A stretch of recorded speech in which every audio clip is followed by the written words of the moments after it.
রানী ছিল সুন্দরী, নাম ছিল সুন্দরী। দ্বিতীয়টা রানী ছিল, দ্বিতীয়টার নাম, রানীর নাম ছিল পরামর্শদাতা। তৃতীয়টা ছিল তার লুবি। চতুর্থটা ছিল অহংকারী, তাকে নিয়ে রাজা অনেক অহংকার করত। এই চারটা স্ত্রী রাজা যেখানে যেত সুন্দরীকে নিয়ে যেত। মানে সবাই তো আমরা সুন্দরের প্রতি আকর্ষিত। তখন রাজাও কী করতো, তার যে কোনো জায়গায় গেলে সুন্দরীটাকে নিয়ে যেত। আর একটা স্ত্রীর নাম ছিল অবহেলিত, সরি বলা হয়নি, মানে পাঁচটা স্ত্রীর নাম, শেষেরটা হচ্ছে অবহেলিত। তো সে রাজা যেখানে যেত সুন্দরীকে নিয়ে যেত, মানে তার রূপটাকে, সুন্দরীটাকে দেখাইতো সবাইকে। আমরা মানে যেখানে সবার সময় সুন্দরীটাকে আকর্ষণ হই।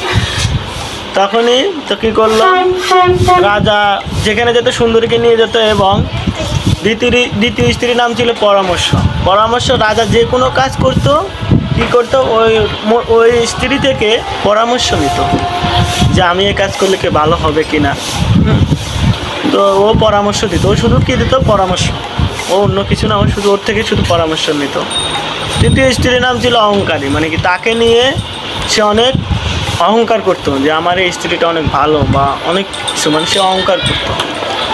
চতুর্থ স্ত্রীর নাম ছিল লুবি, মানে ওকে দিয়ে সবসময় সে রাজা, মানে ওর রানীটা সবসময় রাজাকে লোভ দেখাতো যে এটা করলে অনেক ভালো হবে, এই রাজপ্রাসাদ আরেকটা করুন বা একটা বিজনেস করুন, হ্যাঁ, এরকম মানে লোভ দেখাতো।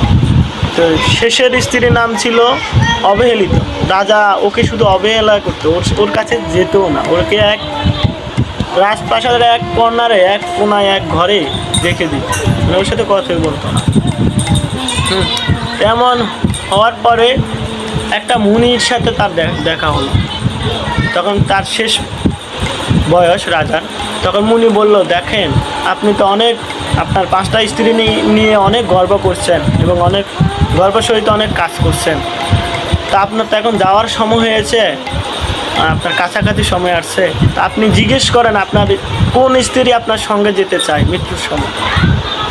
তখন কি করলো, তখন রাজা বলল মুনিকে, না আমার তো সব স্ত্রী যাবে, আমাকে তো সবাই ভালোবাসে। আচ্ছা ঠিক আছে, তাহলে আপনি গিয়ে দেখুন আপনার কোনটা স্ত্রী আপনার সাথে যায়, আপনি জিজ্ঞেস করুন। তখন সে প্রথমে রাজপ্রাসাদে চলে গেল। রাজপ্রাসাদে গিয়ে প্রথম স্ত্রীর নাম ছিল কি সুন্দরীকে বলল যে তুমি কি আমার সাথে যাবা, আমার তো একটু সময় হয়েছে। তখন সুন্দরী বলল, যাইতে পারি, কিন্তু শ্মশান পর্যন্ত। কোন পর্যন্ত? শ্মশান পর্যন্ত। তুমি যেহেতু আমাকে অনেক অহংকার করেছো, আমি শ্মশান পর্যন্ত যাব, এর বেশি আর যাব না। তখন দ্বিতীয় স্ত্রী থেকে গেল যে তোমার কাছে, তুমি তো কি অহংকার, মানে তোমাকে নিয়ে আমি অনেক অহংকার করছি, তুমি আমার সাথে কি যাবে, আমার এখন যাওয়ার সময় হয়েছে। তখন বলছে, না আমি কেন তোমার সাথে যাব, তুমি আমাকে নিয়ে অহংকার করছো, কারণ আমি ওরকম ছিলাম সেজন্য আমাকে নিয়ে অহংকার করছো। আমি তোমার সাথে যাব না।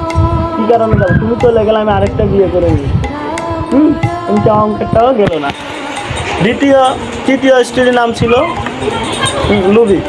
সে কী করলো, সবসময় রাজাকে কী দেখাতো, লোভ দেখাতো।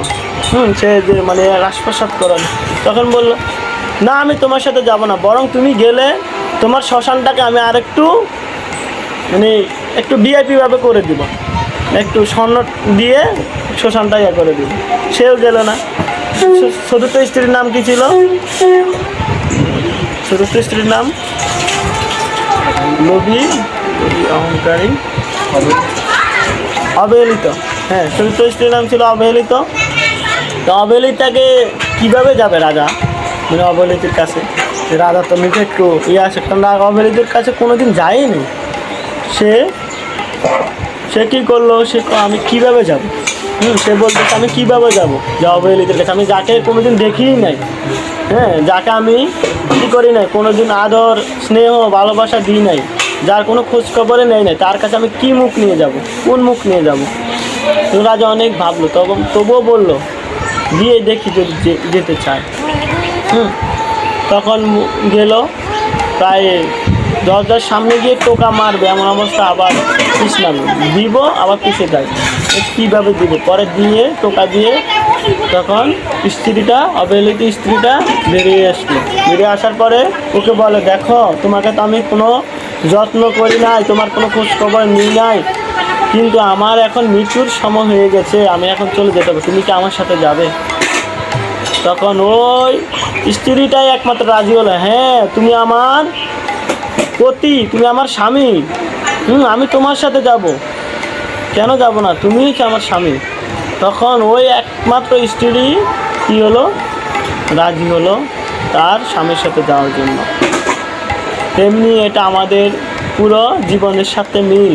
যেমন সুন্দরী কোন পর্যন্ত যেতে বলছে, শ্মশান পর্যন্ত। সুন্দরী মানে হলো আমাদের এই দেহ, এই দেহটাকে আমরা কত রূপ চর্চা করি, হ্যাঁ, ফেস ওয়াশ মানে অনেক কিছু ইউজ করি, হিমালয়া, হ্যাঁ, অনেকে ইউজ করি এই সুন্দর চেহারার জন্য। কিন্তু সুন্দর চেহারা কোন পর্যন্ত যাবে, শ্মশান পর্যন্ত, এরপর আর যাবে না। যাবে, হ্যাঁ, এরপর আর যাবে না। এরপরে দ্বিতীয় স্ত্রীর নাম কি,